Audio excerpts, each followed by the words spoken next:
Hotel में रात करीबन 9 बजे आकर चेक इन किया और सीधे अपने कमरे में चला गया। वेटर सामान रखने आया तो उससे सुरजीत ने उसका नाम पूछा। वेटर ने अपना नाम पंकज बताया। उससे आगे सुरजीत ने पूछा कि आसपास अगर कोई घूमने की अच्छी जगह हो तो बताए। पंकज ने बताया कि छोटा सा शहर है और छोटी सी जगह है, घूमने फिरने की कोई खास यहाँ पर जगह है नहीं। तो सुरजीत ने 100 रुपए का नोट दिखा के कहा, कुछ तो मिलता होगा ना यहाँ। पंकज ने अजीब सी एक मुस्कुराहट दी और उसके बाद कहा, मिलता है साहब, टांगा, पर दिखाई नहीं देता। बहुतों ने सुना है इसके बारे में, लेकिन लोग कहते हैं कि बेवकूफ बनाने की बातें हैं ये सब। सुरजीत ने उससे कहा कि वो उसको वहां ले चले, तो पंकज ने कहा कि उसकी ड्यूटी 11:30 बजे खत्म होगी और उसके बाद वो उसे वहां ले जाएगा।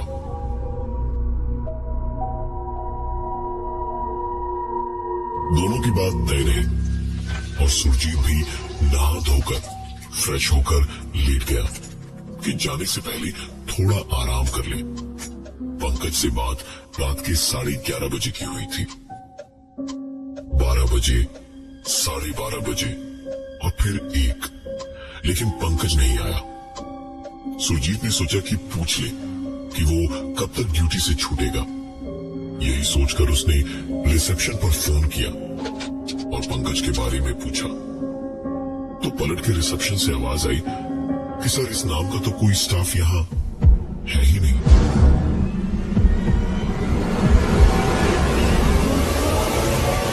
सुरजीत को अच्छी तरह से याद था कि उस आदमी ने अपना नाम पंकज ही बताया था। रिसेप्शन पर बैठे उस आदमी ने कहा कि सर, गिनती के 4 लोग हैं यहाँ, मैं उन सबको लेकर आ जाता हूँ आपके कमरे में। आप ही पहचान लीजिए कि उनमें से आपका पंकज कौन है। थोड़ी ही देर में सुरजीत के कमरे में 5 लोग आए, लेकिन उनमें से कोई भी पंकज नहीं था। सुरजीत ने गुस्से में कहा, अरे वही आदमी मेरा सारा सामान लेकर यहाँ आया था, कहाँ चला गया ऐसे? मुझे उसने बताया भी था कि यहाँ कोई जगह है जहाँ टांगे की आवाज सुनाई देती है, लेकिन दिखाई कोई नहीं देता। इतना सुनते ही एक वेटर ने उनमें से कहा कि वो जानता है उस जगह के बारे में और वो सुरजीत को वहां ले जाने को तैयार हो गया।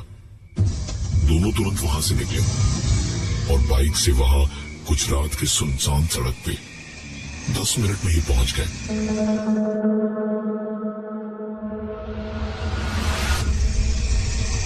वहां पहुंच के बाइक खड़ी की और दोनों पैदल चलने लगे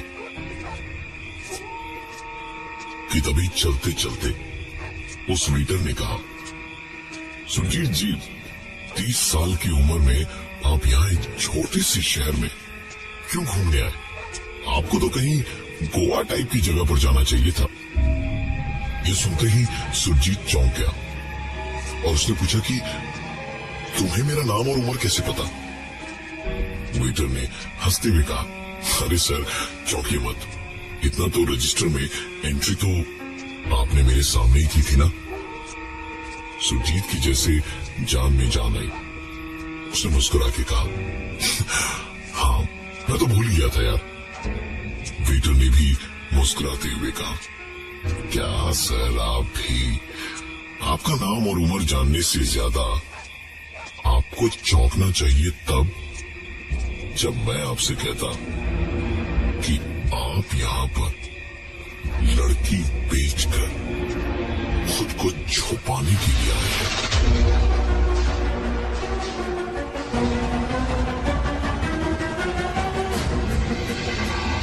ये सुनते ही सुरजीत डरता डरता उस आदमी की तरफ पलटा, लेकिन पलट के जब देखा तो वहां कोई नहीं था। सुरजीत को इस दिसंबर की रात में भी ऐसा पसीना आ रहा था जैसे ये जून का महीना हो। उसने अपने माथे से पसीना पहुंचा ही था एक आवाज दूर से उसे सुनाई देने लगी। वो आवाज धीमे धीमे धीमे धीमे करीब आने लगी और घोड़े के दौड़ने की रफ्तार तेज होने लगी।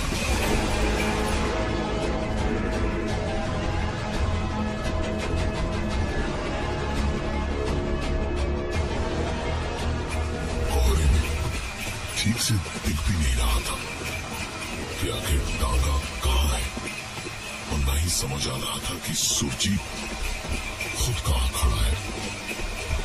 टांगा पास आता गया, पास आता गया, पास आता गया, और अचानक ऐसा लगा जैसे टांगा उसके बिल्कुल पास से तीर की तरह निकल गया हो, और बचने के चक्कर में सुरजीत को नीचे गिरने से चोट भी लग गई।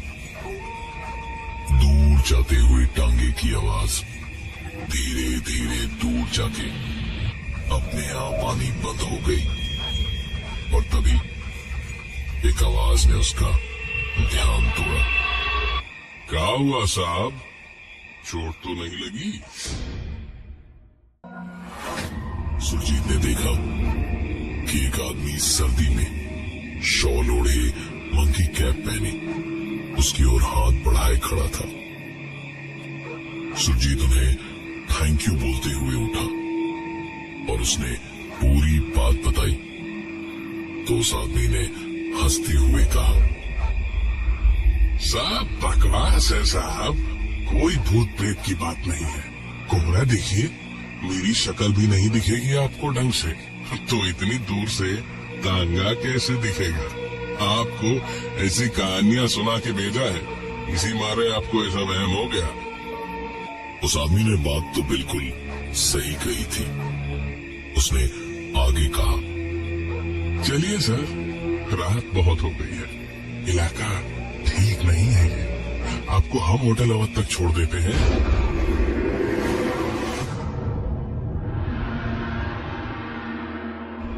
सुरजीत ने चौंकते हुए कहा, पर आपको कैसे मालूम कि मैं कौन से होटल में ठहरा हुआ हूं? जिसके जवाब में उस आदमी ने हंसते हंसते कहा, अरे चौंकिए मत सर, सारे पढ़े लिखे अच्छे घर के लोग वहीं आके रुकते हैं, आप भी वैसे ही लगते हैं देख के। इतना कह के वो आदमी सड़क के पार तक गया और धीरे धीरे एक आवाज करीब आने लगी।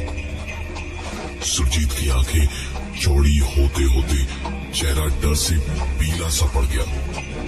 उसने हाथ लाते हुए कहा, मैं चला जाऊंगा रिक्शा लेके, मुझे टांगे में नहीं जाना।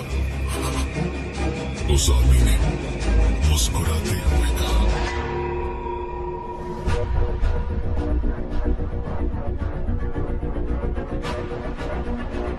अरे सर, साइकिल के पैडल वाला रिक्शा आपको आधे घंटे बाद वहाँ चौराहे से मिलेगा, और हम आपको अभी यहीं से तुरंत होटल तक छोड़ देंगे। सुरजीत ने फिर से उसे मना कर दिया तो उस तांगे वाले ने पलटकर कहा, हमारे तांगे पे जो नहीं चढ़ता वो कंधों पे चढ़ के जाता है, और आप तो आदमी भी कुछ खास अच्छे हैं नहीं, लड़की जो बेच के आए हैं यहाँ छुपने के लिए। सुरजीत के साथ एक के बाद एक ऐसा होगा, उसने शायद अपने सपने में भी नहीं सोचा था।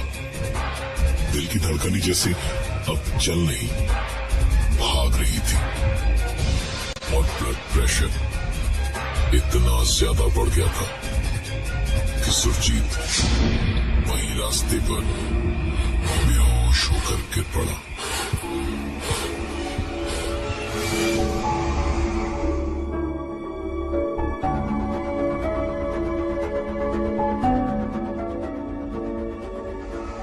सुरजीत की बेहोशी टूटी चीखों से।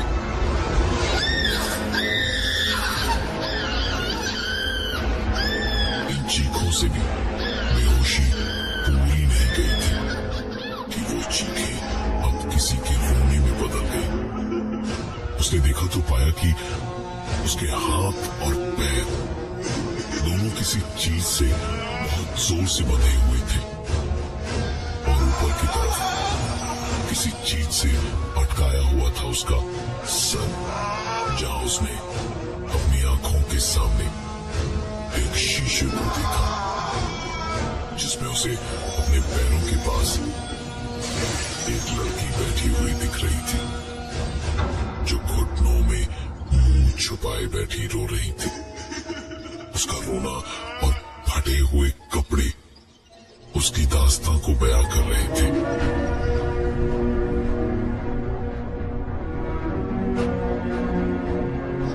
सुरजीत उसको देख के रोते रोते कहता है,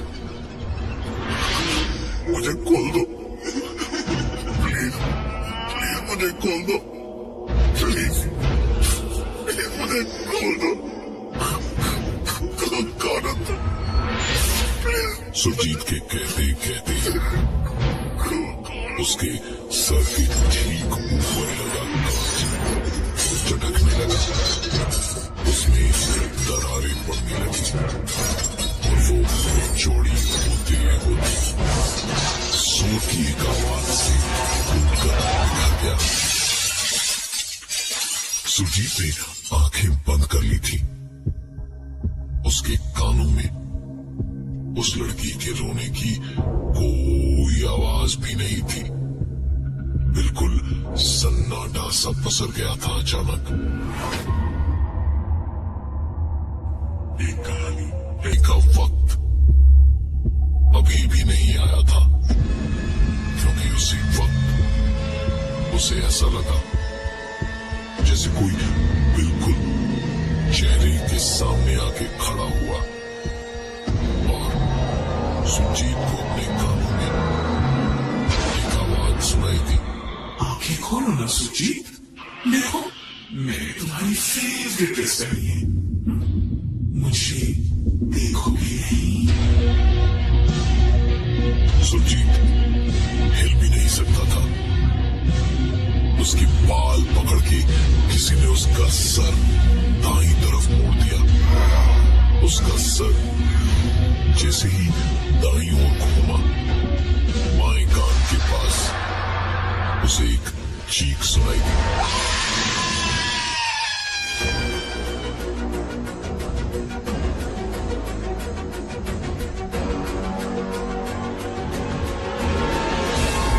एकदम से जैसे टांगे के चलने की आवाज बाईं ओर से आई और सुरजीत का बायां हाथ और पैर उसी तरफ इतनी जोर से खींचे कि उसके कान के पर्दे फाड़ देने वाली चीख के बावजूद हड्डियों तक के कड़कने की आवाज आई। तकरीबन 10 सेकंड तक चला ये सिलसिला और जैसे ही एक पल को वो खींचना रुका तो पूरे कमरे में सिर्फ सुरजीत का चीखना और रोना ही गूंज रहा था। सुरजीत को लगा जैसे शायद उसे अब इस दर्द से निजात मिल जाएगी, लेकिन उसके ये सोचते ही दाईं तरफ से टांगे और घोड़े के दौड़ने की आवाज हुई और उसका दायां हाथ और पैर वैसे ही खींचा और एक बार फिर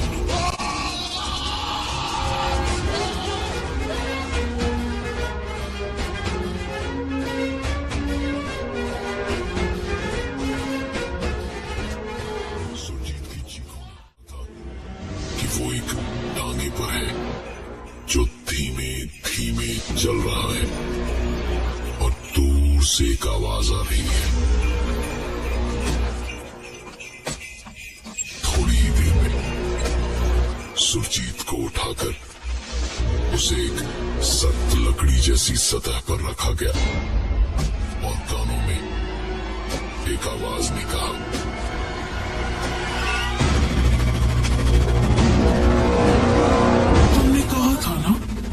सुख दुख में साथ दोगे, दर्द में मस्ती में हर हाल में साथ दोगे। मेरी बारी हो गई, अब तुम्हारी।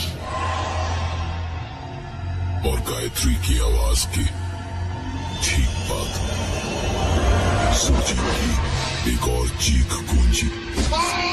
उसका दायां हाथ अलग हो गया और उसके बाद बायां, फिर दायां पैर और आखिर में बायां पैर। सुरजीत की चीखों से तो शैतान को भी रहम आ जाती। एक और आवाज अब सुरजीत के कानों में उसे सुनाई देने लगी।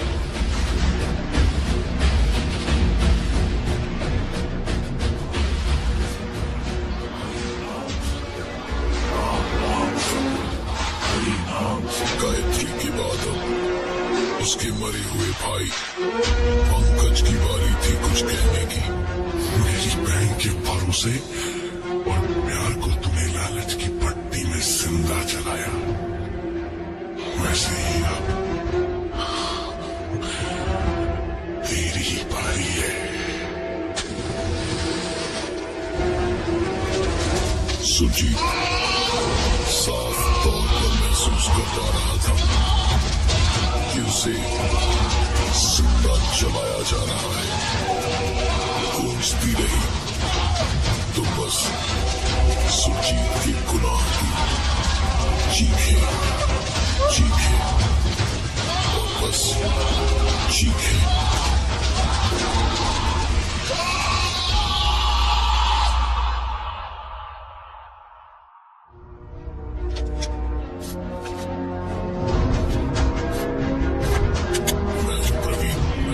और ये थी आज की एक कहानी ऐसी भी